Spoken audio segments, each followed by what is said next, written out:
You're listening to Podcast PXN, a video game podcast delivering player experience news. Let's go!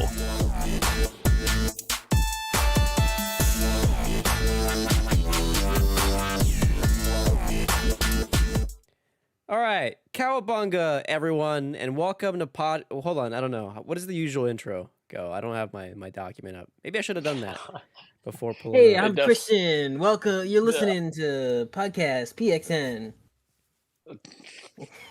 Cowabunga. What the heck? All right, We got Iron all Man. kinds of- I am Iron Man, and welcome to Podcast PXN, episode 248, 2 weeks away from 250. I am one of your hosts, video essayist and video producer at Dual Shockers, Christian Macias, and I'm joined over Discord, somehow, by Kentucky's #1 Spartan and PXN founder, Daniel Prindle, a.k.a. Dan is DTM. I'm in North Carolina. Not South? Gage told me South Carolina. No, Dan Gage told me said that South about- Carolina. No, Gage, you said that 6 times the other night, and I kept correcting you. You kept saying South, and I was like, "Fuck it." At this point, you've said it 7 times. Forget about it. Blue Ridge Mountain. That cute man over there. Not the Nintendo aficionado. He's the third-person Sigma and extraction shooter extraordinaire, Gage Dempster. Ooh, I like that. I think we're getting close to the one that we can just stop changing. That's good. Yeah. I'm that's cool. doing good.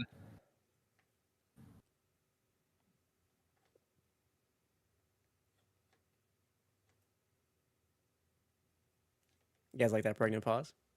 Yep. Yeah. Thank you to everyone watching us live and participating in the chat. Just as a reminder, we're live each and every Wednesday at 8 p.m. Eastern on YouTube. Just search Podcast PXN. Simultaneously as well on twitch.tv/podcastpxn. The topic of the show this week is Nintendo Direct recap for June 2024. But first, the show always starts with the PXN news of the week. Let's go ahead and jump right in. Some little tasty treats for you, some quick bites. I'm going to add this Saber one now so I don't forget. First up on the agenda, this comes from Discord. PlayStation 5 players can now join Discord voice chat directly from their console. Further integration finally happening on console. I believe this is a thing you can do on Xbox already, I think. For quite some time, yes. Yeah, so it's nice to have the other next-gen console finally be able to do that as well. And speaking of Xbox, next quick bite, segue. Xbox's Sea of Thieves was the most downloaded PS5 game in both Europe and the US last month. Put a pin in that because we'll be talking about Xbox a little bit later in the show. A little interesting question I have for the two of you. Oh. Well, we'll and- decide if it's interesting or not. But go ahead. I think it is. And speaking of things that are not interesting, there's no new single-player Fallout game anytime soon. This comes from Todd Howard. We just want to get it right, was the quote. To which we say, a couple episodes ago, you've already licensed the game off to a different studio. Why not just do that again? Was his? Forgive me, I'm on vacation, so I haven't kept completely in the loop. But was his quote, "the next Fallout will not be coming anytime soon," or the next Bethesda Fallout? Sorry. Yes. Implied in that is that Bethesda has no plans to rush out a new Fallout game. Yeah. Got it. Okay. As far as we know, maybe they Meaning did- the maybe next they did- main line. Yeah. Okay. Okay.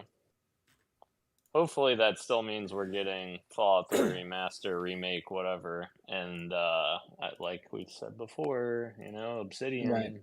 just hand the keys over, let them cook on something after the just- Outer Worlds. Yeah, just let somebody else take a crack at it. All right, getting it right. Really, we can't release a game because we want to get it right. That hasn't stopped you before. All right, come on, let's be real. Let's get real, Todd. Speaking of getting real, this is a movie news adaptation. Sony Pictures is working on an Uncharted movie sequel. Remember that hit sequel with Tom Holland and Mark Wahlberg? Mark. What year was that? 2022. No way that's real. Is it way actually? No way that was a post-pandemic movie. Dude, the pandemic has messed my absolute sense of time. That's crazy. That's fucking 2022. That's messed up. I thought that was pre-pandemic. Was that one of the movies that went straight to digital too, or No. straight to streaming? I saw it in theaters. No. Oh, okay. Well, some studios did the dual thing where they released the theaters Right. and That's true. and at home at the same time. Dune did that, which is kind of crazy to Right. think about. Yeah. Yeah, Warner Brothers did a thing for like a full year, so that makes sense. I don't think Sony Pictures was part of that initiative, though. Okay. Got it. Sorry, closing some tabs. Here we go.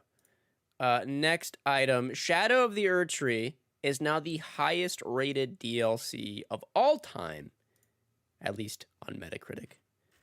What did this beat? This beat out another game that was previously the highest that like had just came out recently. Dan, you shared it. What do you mean? Why are you so perplexed? I did. I shared it. Yeah. I've already forgotten what it is. Time's catching up to you, old man. Doesn't matter. What was it? I also don't remember what it was. Let's see. Highest rated DLCs on Metacritic. Highest rated DLCs on Metacritic. What did it beat out? I'm getting a lot of like comparisons to other From Software DLC. Oh, it was The Witcher 3 Blood and Wine was the previous. Yeah. It was Destiny 2 The Final Shape, and then it dropped. And then so The Witcher 3 remained as like the highest rated. Elden Ring holding on strong. I think it was 96 at first, and it's dropped to 94, but it is still the highest DLC. I tried to tell you guys. You should have picked it up in Fantasy Critic. You guys didn't believe. I believed. You didn't have to convince any of us. What are you talking about? You just grabbed it first. And then you got mad that I did another DLC.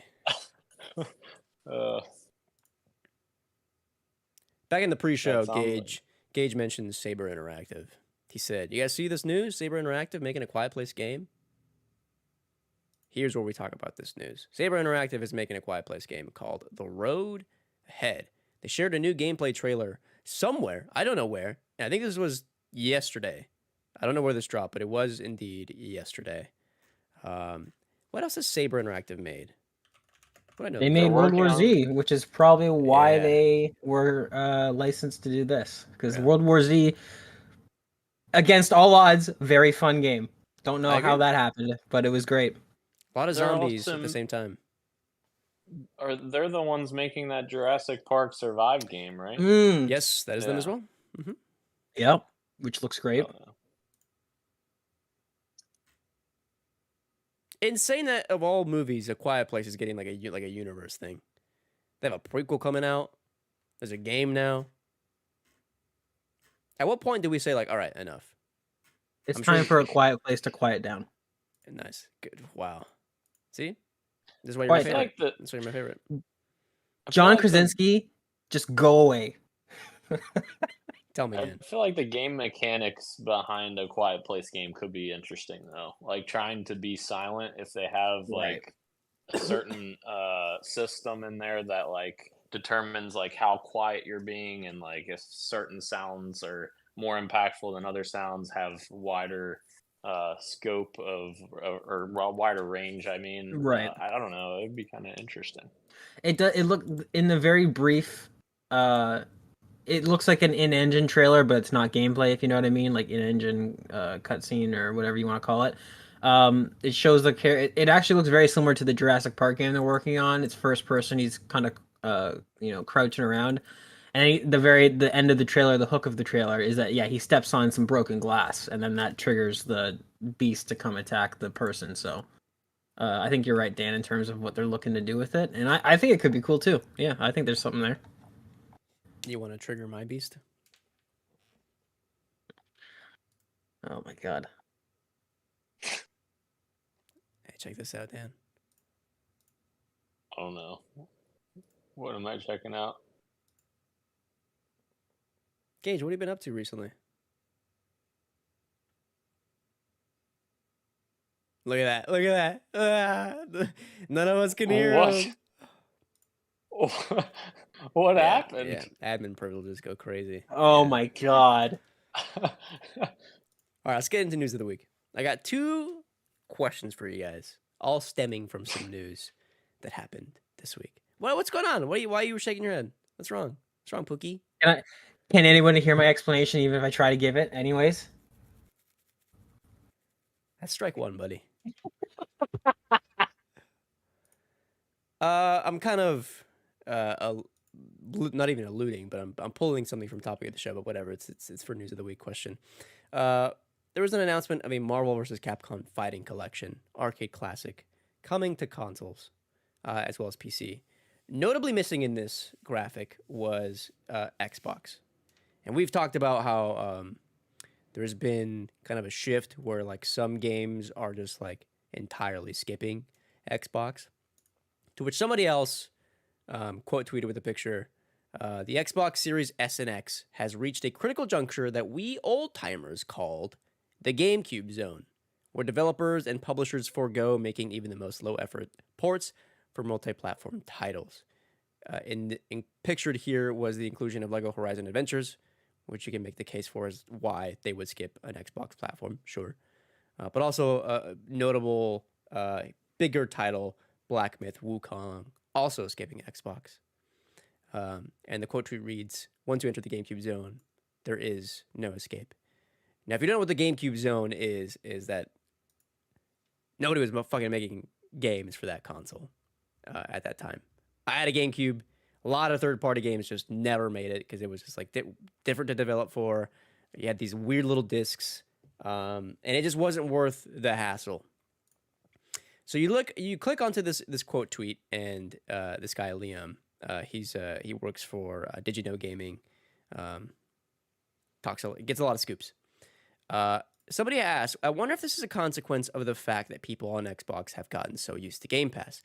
Developers probably don't expect Xbox players to actually be willing to buy games. To which Liam responds, "That's what everyone I've spoken to who develops for Xbox says." Now, the question is Xbox in the GameCube zone? I know this will get tricky because they just had a showcase last week that is perhaps the biggest argument to the contrary. That there's a lot of healthy, sustainable games coming to the Xbox platform soon. A lot of those, again, are first party. First party may be healthy, but still, we have to ask: is Xbox in the GameCube zone, and is Game Pass one of the reasons why? I throw that out to you guys. I wanna ask about the first part first. Like, is the GameCube thing a real thing? Maybe it's my nostalgia, but like I fucking played a ton of games on GameCube. That was my main console back in the day. Hey, me too, buddy. Me too. Oh, okay. Because like the Wii U, I feel like the Wii U didn't get any support. I feel like that would Yeah. be Sure. but regardless, personally, I don't think that Game Pass is the reason why these games aren't coming to Xbox. I think Microsoft dealt with the exact same thing in the Xbox One era, even before Game Pass was a thing, and that was because Xbox One didn't sell. I mean, Xbox One got outsold 3-1 for the most part by PS4. So the install base wasn't there for developers to be incentivized to want to go to that platform. Or sometimes there were situations where Sony was paying for exclusive rights to the games. Obviously, that's a different thing. But I think this has been happening for 2 generations now, that games have just been skipping Xbox because I just don't think that they have as high of an install base as PlayStation does, or even Switch, obviously. Yeah. I think Dan's got most of it down right there. Is that the resources that they're going to spend, that these developers are going to spend actually porting the game to Xbox, they might be looking at it thinking we might not even make this money back, so it's not worth it. I also think another reason that could be is not necessarily this person in their tweet lumps the Xbox Series X and S together, but I really think it might be another S issue, right? Where some of these games, depending on what graphical fidelity they're trying to achieve, and if they want sort of parity across their ports. Obviously, if somebody's buying your game, you want it to look good and be representative of your sort of vision that you want. And if they can't match that quality on Series S, that they can on the X and the PS5, then that also might be. I think that's also probably a factor for some of these games, at least. I don't know how much Game Pass has to affect. I think there is a conversation there around Game Pass, though. I don't know that it is just this total good thing for the industry. I think there might be something there, but I don't know for this case if Game Pass really has anything to do with third parties wanting to port their games to Series X. Well, the other interesting thing is like, what does Microsoft do if the rumored handheld is a thing? You know, the Series S, you know, Are you getting this guy? Or is that just me? Optimus? The, Optimus. Is Dan melting? what? Where's the Allspark? You good? Hello? You back? What do you mean? What happened? This You guy, were- this guy was we were diving it. Yeah, like, please. We were getting one every third word, and it sounded like you're from. Hey. Well, shit. Seemed like it was pretty insightful, though. I'll say that much. The answer to your question, Dan, because I think I was able to suss it out, is what's Xbox going to do with the handheld, and they'll probably do some sort of streaming, right?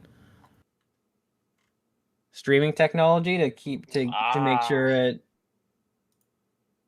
Well, but Phil was on record saying they were going to do it all native to the console if they were to hypothetically have it held.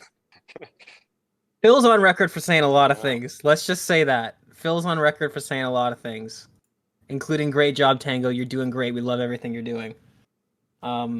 Yeah, I don't know. Yeah, that's a good point. We'll see. Is Baldur's Gate 3 the only game that is like broken the promise of feature parity? I think it's the only case that I've seen. They're certainly the biggest. I don't know if any other games At least have done it. publicly, yeah, in a big way. I think so. Yeah.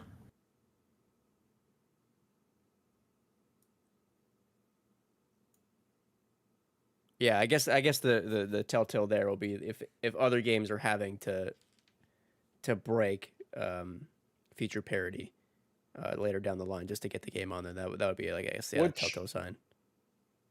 What?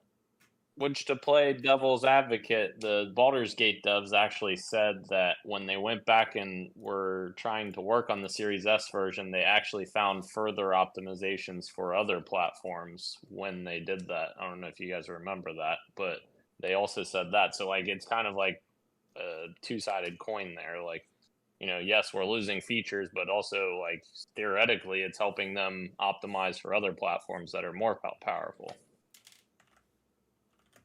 True. Only if you're able to find solutions, right? They were able to Right. find ways around it, which then benefited the other platforms.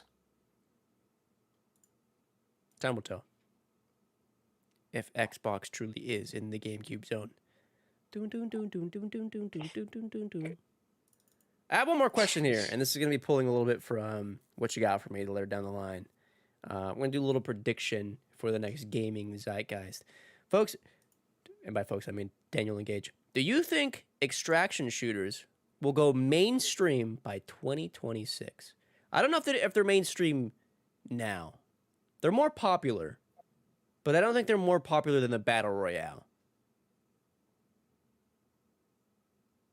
You know? They're not. What's it going to take, huh? I don't think it's going to be as popular as the Battle Royale. I think that's probably asking a bit too much, unless someone comes up with something that's so incredible that we haven't seen before and is also accessible. Because remember, Fortnite isn't the most complicated or the best Battle Royale out there. It's the most approachable. It's the most I guess the best changing world. Like, everything's changing every week, it feels like, in Fortnite, whereas PUBG had some momentum there in the beginning before Fortnite, but they didn't continue that momentum. They didn't continue building. They kind of fell behind quite a bit there. So I feel like for extraction shooter, we would have to see something of a similar magnitude there. I disagree a little bit with that. I was just thinking about it, and I don't think extraction shooters can get as popular as battle royales. Kind of similar to what Dan was saying, because I think it can't be the genre of extraction shooters. It can't be only accessible. So for battle royale, it's be the last man standing with your team. It's pretty much a giant team deathmatch in a big large open map that kind of pushes people together. Right. But with extraction shooters, the hook is different. It's not just be the last person alive. It's get out with all this important stuff that you want to keep. And therefore, it has to be... I think the reason why we haven't seen a huge mainstream one is because nobody has made the perfect balance of risk, reward, and accessibility. I think DMZ was probably maybe the closest we've gotten to having one be mainstream, but it actually leaned too much to the accessibility, I think, because there wasn't really a whole lot of reason to do what you were doing except for just squatting up with your friends and having fun. So I think in order for extraction shooters to really break into the mainstream, we actually need to see something that's a little bit more hardcore than DMZ. Not by much. I think DMZ was pretty good. It was really fun. They nailed the fun aspect of it, but I think extraction shooters, it's kind of like when you're in a multiplayer match. Team deathmatch is always going to be more popular than search and destroy, but search and destroy is always going to be around because you're always going to want to have those people that want to play that. They want to have the risk, they want to have the challenge. So yeah, I don't think it'll ever get as big, but the reason we haven't seen one really big yet is because we need to find that right balance of accessibility and hardcore, sort of like, hey, there's a reason, fuck, I just lost all my shit, that really sucks. You need to have that nice balance. I need to see some numbers right now. I need to see some Call of Duty numbers on how many people are in Team Deathmatch versus how many people are in Warzone. Which one's higher now? Because there might have been a shift, a couple of years ago since then. Are people more inclined to go towards like a casual multiplayer environment, or are they feeding more for a Warzone environment? Who knows? That's a good question. I think you guys are both right though. I think like what it's gonna take is like an actual shakeup. Maybe in another world, The Last of Us extraction mode came out at the same time as like a new Fortnite season, and then enough people took enough players from Fortnite that then Epic sees this and like, okay, why don't we do something similar in Fortnite and do an extraction mode? Yeah. And that's how it becomes huge, fellas. That's it. Yeah, we just need That- Fortnite. We that's just need Fortnite to do it. probably that's probably not far from the truth, honestly. You're probably spot on with that. I don't know what it would be, what it would take to get something like that's an Epic to notice. Yeah. Who knows? I could have left them a note, last You should have. weekend You could when have. I was there. Yeah. Marathon has one job, and it's to make the Fortnite extraction mode go viral. The Fortnite extraction mode, which doesn't exist yet, but Fortnite has already got dibs on it. Yep. Yeah. Incredible. All right. Let's go into our fantasy draft check-in. We had kind of a big shakeup last week. Gage otherwise didn't give a, who knows what he's doing. Hands are totally off the wheel. He's going to be eating these hot wings or whatever it is. There we go. How do I see these league history? I'm just going to go. The timeline of this was pretty awesome to see. Yeah. Here we go. June 15th, this past Saturday. All these things happened at the same time. Roe, with a bid of $7, goes for Astrobot. And let me tell you right now, publisher was outbid. Roe, with a second bid of $5 for Dragon Ball Z Sparking Zero. No competing bids for this game. Congratulations, Roe picked up Dragon Ball Z Sparking Zero. Dan, probably making the most moves, I think, goes for 3 separate games. The first up is Black Myth Wukong with a bid of $7. This bid was the highest bid. Congratulations, Dan. You picked up Black Myth Wukong. He then goes for Dragon Age the Veilguard with a bid of $5. Publisher was outbid. Did not pick that up. Also goes for Astrobot with a bid of $9. Publisher was outbid. Let me tell you. Here we go. 4 separate moves from ISO Christian, Eternal Rose Software, the actual biggest move, most moves over the weekend. Dragon Age the Veilguard. Dan's $5. Bye-bye. Here comes me with my $6. This bid my God. was the highest bid. Light No Fire, a game Gage picked up a little while ago. $5 for a sneaky little counter pick. Here we go. Light No Fire, counter picked for Eternal Rose Software. Black Myth Wukong, I tried to get this for $5, but of course Daniel had gotten it for $7, so I was outbid. And then I went in on an Astrobot for $11, and that was the highest bid. That's insane. Astrobot is now mine. Sitting there like a day trader, just slapping your keys on your keyboard. $6 for this, $11 for this. Can we, Make sure I get everything. Can we just point out, I don't have this in front of me right now, but I'm pretty sure that Gage has set a record for most counter picks against him.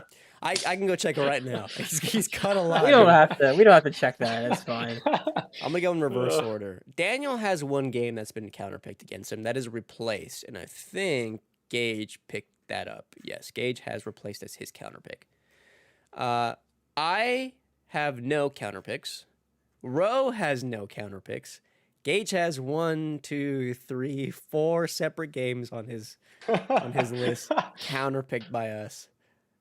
Incredible. He's also got a 90. Hades 2 has a score, but again, that's an early access game, and our rules say no early access games allowed. So, but Daniel did indeed get Shadow of the Erdtree on his fantasy league, and that one I think is sitting at a 94, 96. I think it's 94 now. Let me confirm. 94. So you should be getting, what is that, 28 points? Hell yeah. 28 points added to yours. Point recap is as follows. In fourth place with 17 points. Maidenless Gaming, aka Gilbo Biggins, Gage Dempster. In third place is Daniel with 57, but his 2 games have not calculated yet. No Rest for the Wicked and Shadow of the Erdtree. I am in second with 96 points. And then Ro is in first with 108. Ro has a lot of games like left to pick up. He's got like 4 different spots, so he's looking a little scary still. What's next? July. Final Fantasy 14 Dawn Trail DLC. That is for me. All right. Let's move over onto what you got for me, Daniel. All I have for you is Halo because I've been traveling. So, of course, that's all I've got. Sick. Ro, what you got for me? I've got nothing. But I thought about it. There you go. What's going on here? What is going on here? Whoa, baby boy. Look at his little onesie. Yep. That's awesome. How old is my this nephew. little fella? Let me guess. He is 6 months. yeah, 6 months. Yeah? Yeah, 6 That's months. awesome. Yep. That's great. Bye-bye. Uncle Daniel.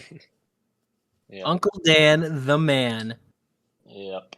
That's it. That's what they call me.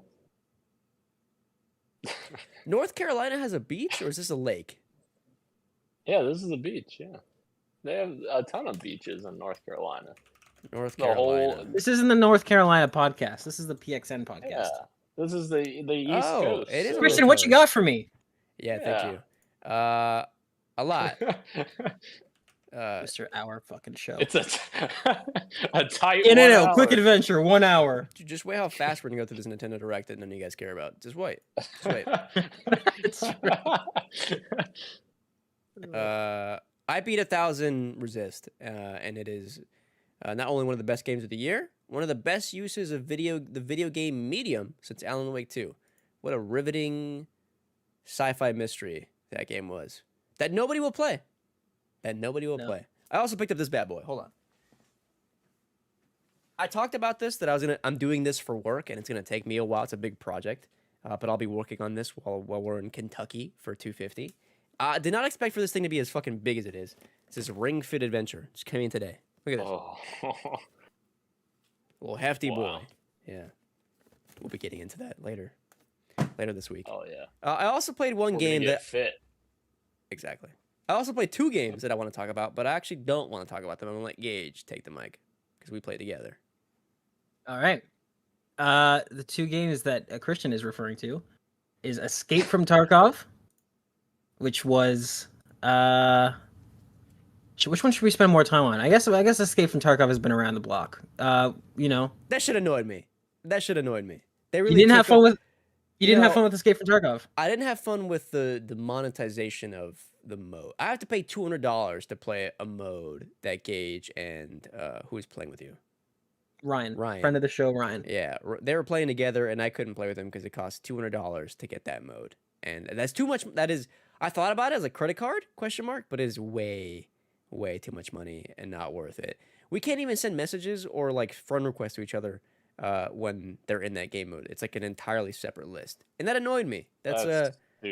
Yeah, it's annoying business.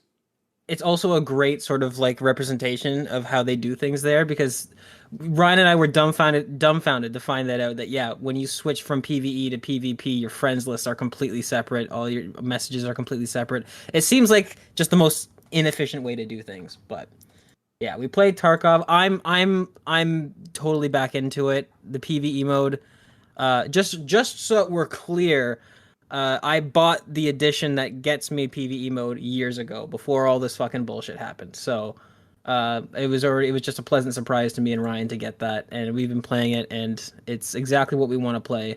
So that's a good time. This is the time for events, Daniel. Gage goes, "We're playing Tarkov. You want to play? Come play with us?" I bet. I'll just have to re-download it. All right, do it. So I'll re-download it. They're fucking playing PvP. Couldn't do anything. And then they go, "Let's just play something else then." I was like, "All right, well, sick. Gonna uninstall this game then." We played a little bit. We played a little bit of PvE, like 2 or 3 matches, and we're like, "All right, well, something else then." Right. Which was? That sounds like Gage. Which was Level 0 Extraction as part of the Steam Next Fest. It's this. I think it's a pretty cool game. We're gonna get into it here in a second, I'm sure, but it's pretty much Tarkov, but mixed in with the Left 4 Dead Versus mode, where you kind of have, it's you and a group of human survivors looting this sci-fi research station. There's other groups of human survivors that can either team up with you or shoot you on sight. And then there's also player-controlled monsters that kind of are sensitive to UV light, and they have these abilities that they can do. We did not extract a single time. We played it for what, 2-3 hours? Something like that, yeah. Something like that. We gave it a good long stretch. I found out why we didn't extract, because I immediately had 2 back-to-back after that. But I think it's a really interesting game. We definitely were not playing it right.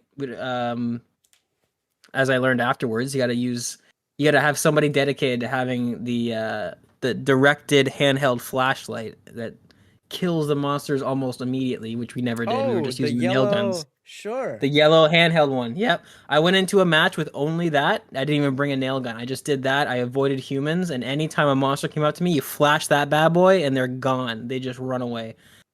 The lighting in that game, Christian, you actually brought this up while we were playing, but Unreal Engine 5, man, the lighting in that game is unreal. There are certain points where you turn down a hallway and it would feel like I'm in an Aliens movie, with like this sort of like light peeking through these sort of like windows with like shutters that are half open, and just like this ambiance. I thought it was very, very cool. Christian, give me your thoughts. I loved it for the first half hour and then fucking hated it for 2.5 hours. For 2.5, it was way too. I mean, good to know we're playing it wrong. I'm down to going again, but it was PvP, VP, VE, and I thought it was like, this is too hard. The PvP with like other humans is fine. I actually thought that was like the most engaging. The PvP against like the player controlled monsters that roam around the facility was so fucking hard. Back when we didn't know what we were doing. Right. Because we would just get smoked constantly, nonstop. Like there was nothing we could do. We just lost all our shit, all that comes with the game, and we have like no money because we're not completing any objectives. That like we can't compete against like anything now in this game, and it was like so frustrating. But like there's something to it though, where like again we talk about hardcore semi mechanics, but also being player friendly. This is the one that like finally this is getting closer to like a, you know, I still think Delta Force is going to be the one for me. But a sci-fi game inspired by like what looks like The Thing. There are 3 separate like big areas in the facility, sector A, B, and C. You know, who knows where you spawn, do a cool mission like in the warehouse between sector B and C. Go at it. Gage is on his fucking iPad, whatever, in game, like figuring out the best route to get there. And I'm like in it, dude, you know? Too many lights turn on in the facility at one given moment, and suddenly, like, there's a power outage, and now everything's dark. You use too much stamina, and the alien can see your heartbeat. Your heart rate goes up, and it can sense you. And that, like, gameplay loop is, like, really fun. I want Dan to download this when he gets home on his PC. It's free. It's a beta. You know what? Why not? You know what, Christian? Christian, you already have all of the stuff hooked up. Like that stuff should integrate into the game and check your actual heart rate. Dumb. You're so the interesting thing about this is that I'm gonna get to see if like Shadow of the Erdtree has any impact on my heart rate. The doctor can comment on it, like, oh, what happened between this and this? Like, video for games. 6 hours on Saturday afternoon, your heart rate was elevated. Yeah. I would love for Dan to play this game. I would love for him to try this out. I agree with you. I think there's something here. You guys should know by now. I'm down to download and play anything. I can't guarantee I'll like it, but I will definitely check out anything. Yeah. They have an interesting mechanic too. When someone dies, you get to like still stay with your team as like a little drone to help, you know, with you know, lighting mechanics. And that's cool too. That's cool. Yeah. You know what's funny, Dan? You would actually, especially recently with us getting hyped about Perfect Dark, that's exactly what it reminded me of. It reminded me of the missions in Perfect Dark where you'd have to like use your little drones, because when you're flying around as this drone, which exists in the world, like other players can see it and they can shoot your drone, and then you have to wait a little bit to come back. But when you're flying around as the drone, it does this really cool like fisheye like FOV effect. So, and it totally reminded me immediately of like the old Perfect Dark games. The drone feature. I can't believe I forgot about that. Very, very cool. Very interesting little. Instead of just doing a regular spectating mode, they kind of found a way to incorporate it into the lore of the game, which is very neat. My favorite moment from when we were playing is when it was you, me, and Ryan. We're in the warehouse. We're looking for this one specific object, the little horse, to turn into like our, you know, once you extract, you can turn that in and we'll get like a gun. And we're waiting for this little like safe that's on a timer to open. And I see the doors for the garage, for the warehouse, like start to open up. 3 other players like run in, and suddenly we're like in a 3v3 fight. And I think Ryan goes down, but I take one down. So it's 2v2. And in the middle of this fight, we're all spread out across the warehouse. The lights go off because there's too many lights on in the facility. And so now it's just the flashlights. I turn mine off and hide because I don't want someone to know where I'm at. And I'm like kind of sneaking around, trying to get a flank on them. And while this happens, 2 of the little like player controlled aliens come in, and now it's 2v2 versus the aliens. And I ended up dying. But it was fun, man. It was fun. Yeah, this game nails atmosphere. And I think, and you mentioning the doors too, I want like not just the visuals, like the lighting is fantastic, the sound design too. Like it totally is a throwback to like old sci-fi things with like every time a door opens, you hear the hiss of the hydraulics and like all this stuff, and it can be cool, but also when you're not the one nobody's near any doors and you hear a door open, you're like, what the fuck's going on? Very, very cool stuff. I still feel like that's a huge opportunity for developers to having like some cool player controlled like vehicles and like ways to assist your teammates. Like fucking the one that comes to mind, The Division, when it was first shown off, it showed all these crazy ways to interact with the world. You could jump on your phone and become a drone to help your team. Like, I feel like that kind of stuff like would be super cool to have people expand more on that Sure. kind of stuff. Right. Ways to help your team other than combat, right? So if you Yeah. have a group of 4 people and you have somebody who's maybe not the best at getting 360 no scopes, they can still contribute to the Assist. team by doing other stuff. Yeah, absolutely. I think that's a great idea. A light drone, a little like one of those like Rainbow Six cameras with a little like taser could work in this kind Right. of scenario. That'd be Oh, sick. yeah. You know, there are ways. There are ways. Anyway, when Delta Force comes out, we all got to jump in on that. Got to try it out. Hell Absolutely. yeah. All right, it's time for topic of the show, and let me tell you, none of these guys care about Nintendo, so we will get through this pretty quickly.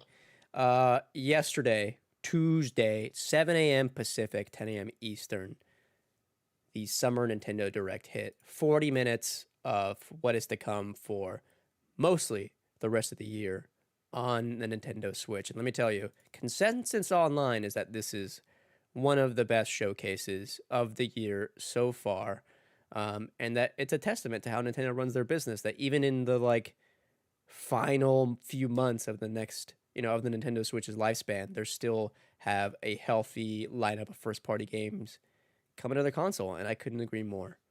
The first, after 9 years, the next installment of the Mario and Luigi RPG series, Mario and Luigi Brothership, was announced for this year. I think it's November. And I'm fucking stoked. I like the Mario and Luigi RPG games. They're really well made. It's different than the RPG series of like Paper Mario. This one's Mario and Luigi, of course. And it looks like a ton of fun. Art style looking sick. This is one just for me. Maybe for Ro. I don't know. The art style is what I was going to comment on. It looks really cool. Like, I don't know if this is my type of game, but the art style is definitely banging. So are you. You're banging. Nintendo World Championship NES Edition is coming to Switch with 13 different NES games across a variety of genres. If you're looking to play some more NES games on the Switch, there you go. The RPG machine continues with Fairy Tail 2, an anime adaptation in an action RPG form. I don't remember this game. I saw this on the Kotaku article. I'm like, this is fake. This was not announced. It was. I must have tuned it out in my mind. Apple Arcade showing up in a huge way. Fantasia Neo Dimension. This is a game that launched on Apple Arcade from the creators of Final Fantasy. Is finally coming to Switch machines. Rejoice. Nintendo Switch Sports fans will get a free update this summer with Switch Sports Basketball. Offers 2v2 local and online multiplayer. I perked up. What new sport? Saw it was basketball, and I was like, I don't know if I'll jump back in. I tell you, man, we're going through these quickly. Mio, what's up? I think because Wii Sports was so big, and then Switch Sports came out, and then you told us, you're like, yeah, it's not as good as Wii Sports. Yeah. It very much disappointed me. I had a buddy over when it launched, and we're like, let's play some Switch Sports. And after like 15 minutes, I was like, we just play Wii Sports. I had it connected to. We just play that instead. And we did, and we played that for hours. We also got baked and had some food together, but whatever. Mio, memories. Boys being boys. What's better than that? All right. Mio Memories in Orbit is this weird looking sci-fi. What do you call this? Like a 2D Metroidvania looking game. Of course, there was no Silk Song here. This is the closest we'll get to that. But I was pretty curious in this one. This is one for me to look at in my purview. For show. I don't think Silk Song even exists anymore. No. It's been years, man. I was reading that the team was supposedly switching engines, partway through the development cycle, so that may be why we haven't seen it in so long. But I don't know if that's true or not, so I won't speak on that as if it were news. DualShockers actually broke this, guys. By the way, just so you know, DualShockers broke that Disney Illusion Island was getting an update in our documentary. Thank you very much. And for the first time since our breaking of that news, we finally got an official look through the Nintendo channels of what that update looks like. Of course, you would have already seen that if you saw the documentary, but I digress. Perhaps the most embargoed thing from Summer Game Fest was this right here. Hello Kitty Island Adventure is coming to consoles, and it is coming to Switch as a timed console exclusive. Huge. That was legit, like, the most embargoed thing at Summer Game Fest that I can remember. That's such a weird thing to be embargoed so heavily. Apple Arcade, and it's coming to consoles. That's pretty big. It's pretty big. Fair. And that game has a huge install base for Apple Arcade.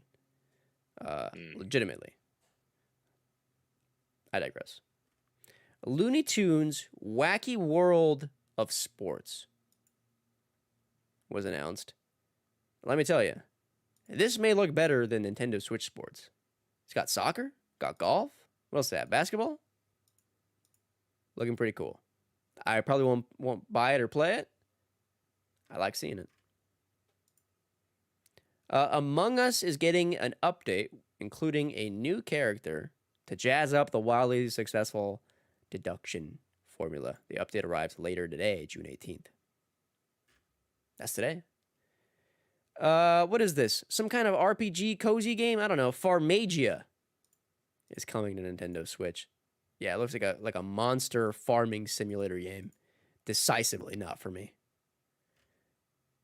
Donkey Kong Returns HD is getting a Switch port for the first time since its initial launch on the Wii. Would have been nice if it was a new Donkey Kong game, but we'll take it. Dragon Quest III HD 2D is getting a remake. Dragon Quest fans, I'm sure, are excited. There's also remakes of 1 and 2 coming to Switch. There's a Funko video game called Funko Fusion. Looks like ass. Have you ever wanted to be a Funko? No, not even close. You can make your own. That's cool, I guess. That comes to Switch September 13th. I'm sure it comes to other consoles. Luigi's Mansion 2 is getting an HD remaster. That's coming to Switch sometime. The new Denpa battles, island farming, and 4-player co-op. Denpa is a free title expected to arrive on the Switch July 22nd. Okay. I love Metal Slug. Metal Slug Attack Reloaded. It's a tower defense game. Yeah, no, I'm good. I'm all right. Ooh, tower defense. Darkest Dungeon 2 is getting... Sorry, Darkest Dungeon is getting a sequel with Darkest Dungeon 2, and that comes to Switch July 15th. Hell yeah, here we go. Game Boy Advance and N64 remasters are coming to Switch. Legend of Zelda Link to the Past, Metroid Zero, Mission, Turok Dinosaur Hunter, and Perfect Dark are all arriving on the Switch later today. Apparently Perfect Dark runs like fucking shit. It is like a broken game on Switch. So we love to. I think I saw that. It didn't even look like frame stutter. It looked like a weird blur as this person was walking. I saw a clip on Twitter. Yeah. It looks bad. I don't even know how this happens. But yeah, that's super unfortunate because that's one of the best games that you could play from this bundle. And apparently, sometimes that blur can be so bad it just crashes the whole system. It's lovely. I almost wonder because obviously Microsoft owns the IP now. I almost wonder if Microsoft's like, yeah, we lost the source code. We can't find it. Like, here's one that was like 6 months old or something. I don't know. No idea. Nintendo's like, sure, we'll take it. I don't know. Who knows? That's crazy. I'm not going to lie to you, Chief. Probably the biggest news coming out of yesterday was that Marvel vs. Capcom is getting a fighting collection available on literally any hardware. Those games were pulled years ago. There was no way to play these games officially through any storefront. And now they're here. You can play them on Switch, MVC and MVC2. I have a question. I'm not really big into the Nintendo thing, so I'm hoping you can answer, Christian. What? What do you want? Why can't Marvel and Capcom just get along?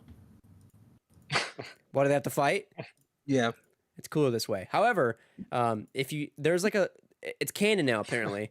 One of the Capcom characters and then Spider-Man were like horny for each other.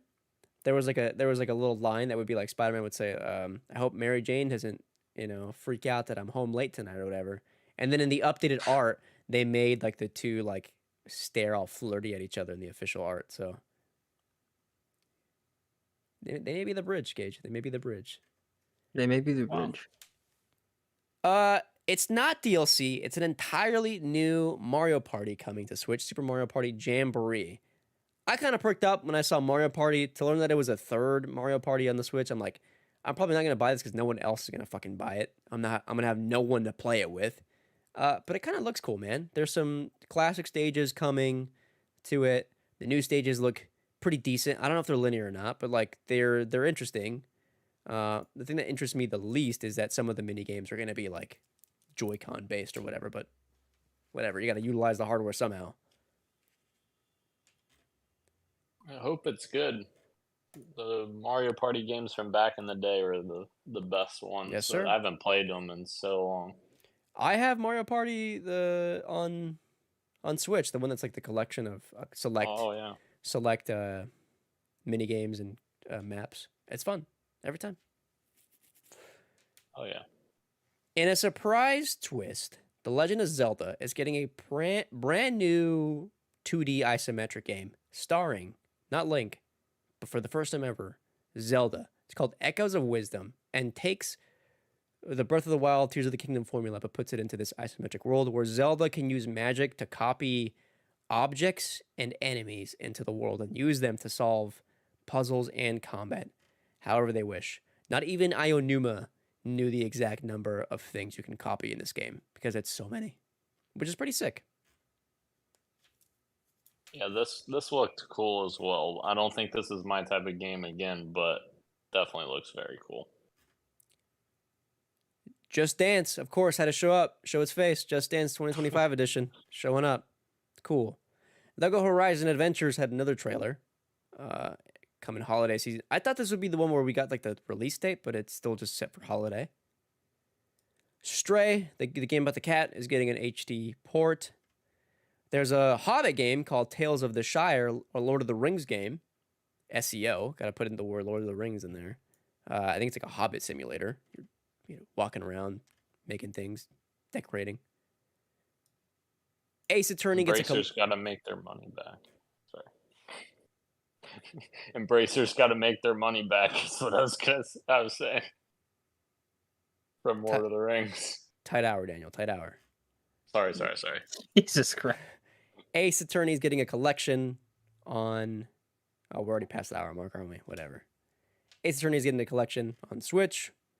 The 100 Line Last Defense Academy. That is a title of the game. It's coming to Switch. I'm sure it's probably good and fine. Romancing Saga... Damn, there's a shit ton of games. Oh, yeah. 2 more. Romancing Saga 2 Revenge of the Seven. Coming to Switch. I don't know what this is. I'm sorry. Not for me. I kind of tuned out. And then here we go. And one last thing that we're going to show off today. For the first time in several years, Metroid Prime 4 gets an official trailer, this time with actual gameplay, not just the title card there. And it's called Metroid Prime 4 Beyond. And many people who are fans of Metroid are really excited, including myself. People who are not fans of Metroid, I think we're like, okay, sure, this looks like every Metroid, every other 3D Metroid. Which maybe is valid, but I'm stoked. Fair enough. Yeah, I think I posted that people might be upset that I thought the trailer looked mid, but I'm sure there's people out there that think that the Halo Infinite trailers looked mid. So that's fair. Dan, I happen to agree with you. The difference is that one of these series is good. Yeah, Halo. Exactly. Wasn't that one? Good, It was not that one. Good point. Yeah. Oh, Why Metroid. You mean the series that hasn't been around in like 30 years? There was a Game of the Year contender that is the best-selling Metroid game in the series that came out like 2 years ago. Please, Is that true? please, please. Metroid Dread, yeah. Not the mainline games, though. What is it mainline? It's true. 1, 2, 3, 4. This is the fourth installment in the Prime series. It's true. Is this mainline? Is Fallout New Vegas a mainline entry? I don't know. Yes, You decide. You decide. I think it is. As far as gameplay, though, like as a gameplay trailer, there isn't much to go on. I understand what people are saying. Like, this is a kind of a lackluster trailer. After so many years of being in the dark on this game, I can understand why it was so underwhelming for so many people. It is most definitely running on the Switch, though, and not the Switch 2. It looks very much in line with the Metroid Prime remaster that just came out. What was it, last year? Early last year? Yeah. I think that's why I was thinking it looked, so, because I was comparing it to that, because I had thought about getting that to give Metroid a go. I've never actually played any Metroid games. One of the best games ever made, Metroid Prime. And it still holds up. They don't do it like that anymore. That's coming 2025. Slipped out of this year. And that's the show. That is the show. Tight little hour today. Just a tight little hour. Tight little hour, in and out. Should we have talked about things more? Probably. Are we going to? Hey, man. It's a Wednesday. Dan's on vacation. We got shit to do. I got work left to do. We're going to call it an hour and say, hey, we'll make it up to you in 2 weeks when we all get together for 250 when we shave Gage's head. All right. All right. I forgot about that, actually. That's true. Is there anything in the chat that we missed? No, I've had live chat pulled up on YouTube anyways. Okay. Yeah. Nobody's there. We'll end it with this. Roshan, we hate you. Yep. Wow. Yep. I don't hate you. I hate you. I hate you. And thank you again for everyone joining us live on YouTube and Twitch, as well as podcast services everywhere, including Apple Podcasts, YouTube Music, Spotify, and everywhere else you may get your pods. Thank you. Screw you, Roshan. Thank you, me. Thank you, Gage. That's Daniel on vacation. And this has been Podcast PXN.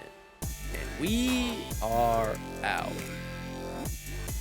Much love and keep on Prime. Metroid Prime. Amazon Prime. 2-day shipping.